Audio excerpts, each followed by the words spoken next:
बलूचिस्तान की first scientific lab है Balochistan food authority की। यहाँ पे ऑयल एंड घी टेस्ट होते हैं, मिल्क टेस्ट होते हैं, बेवरेजेस के टेस्ट यहाँ पे परफॉर्म होते हैं। क्योंकि ये पहले हमारे पास बलूचिस्तान फूड अथॉरिटी के पास ये फैसिलिटी नहीं थी, तो हम पंजाब फूड अथॉरिटी ये सैंपल वगैरह भेज लेते थे, तो वो चूँकि हमें कॉस्टली पड़ता है और उस पर वक्त ज़्यादा लगता था।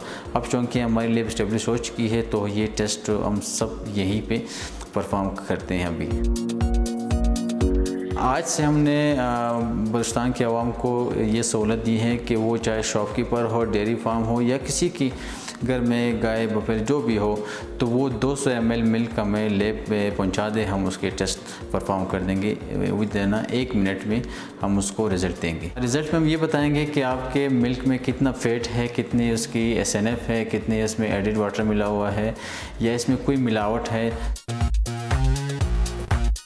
बलूचिस्तान फूड अथॉरिटी की इस लैब का बुनियादी मकसद जो है वो बलूचिस्तान के आवाम को साफ़ शफा फराहम मुहैया करेंगे। चाहे वो दूध हो, घी हो, कोई भी हो, बाज़ार का आइटम जो भी हो, तो उनको ये तसल्ली होगी कि ये बलूचिस्तान फूड अथॉरिटी से टेस्टेड है और इसमें इन्होंने चेक किया है, इसमें कोई मिलावट नहीं है। तो ये बलूचिस्तान, ये आवाम के लिए एक ख़ास तोहफ़ा है।